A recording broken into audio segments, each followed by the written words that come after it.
était un ingénieur du son renommé, un homme qui vivait dans un monde fait de fréquences que personne d'autre ne pouvait entendre. Il travaillait seul dans son appartement parisien, une pièce blanche et stérile insonorisée comme un bunker. Son projet sur lequel il passait ses nuits s'appelait l'oreille absolue.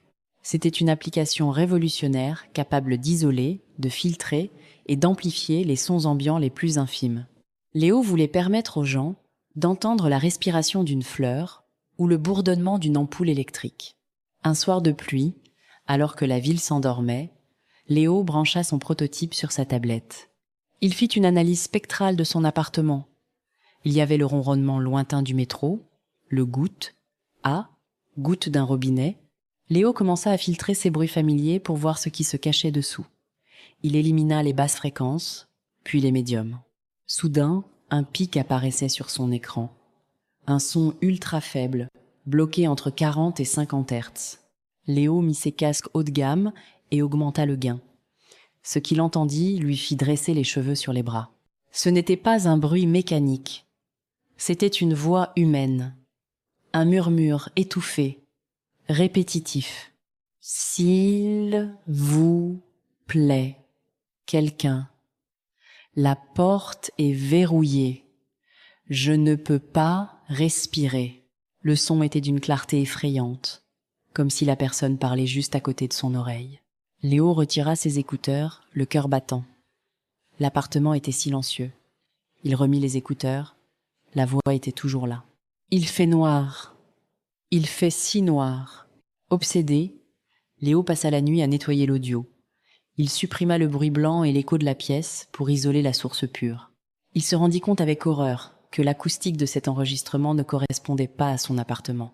Le son était réverbéré, comme s'il venait d'un espace très petit, confiné, être un coffre ou une penderie. Pire encore, Léo identifia un bourdonnement de fond. C'était le ronronnement électrique d'un vieux modèle de réfrigérateur arrêté il y a 15 ans. La conclusion était glaçante. Léo n'écoutait pas un crime en direct, il écoutait le fantôme acoustique d'un crime passé. Le son, c'était d'une manière inexpliquée, imprimé dans la structure du bâtiment, piégé dans les molécules de l'air ou des murs. Le lendemain, il fit appel à un ami, un collègue ingénieur. Il lui tendit les écouteurs.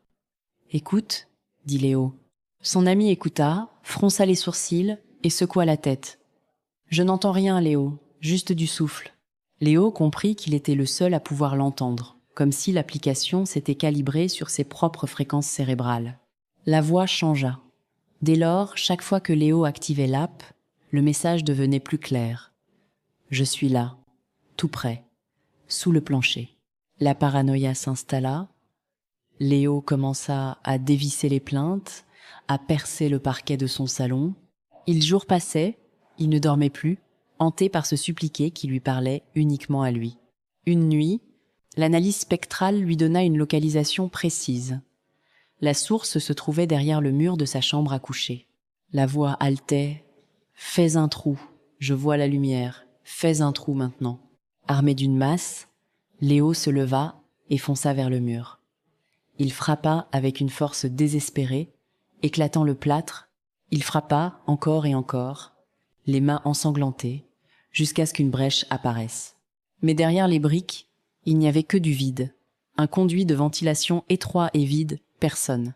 Rien. Le mur était sain. Léo s'effondra de fatigue, le nez dans la poussière. Il regarda sa tablette, toujours allumée. Le signal audio était toujours présent, fort, puissant. Mais il ne venait pas du trou dans le mur. Léo leva les yeux. La voix dans ses écouteurs n'était plus un murmure. C'était une voix calme, glaciale et parfaitement audible. Elle venait du couloir, juste derrière la porte entr'ouverte de la chambre. Léo tendit l'oreille, terrifié. La voix dit « Merci de m'avoir écouté, maintenant je peux sortir ».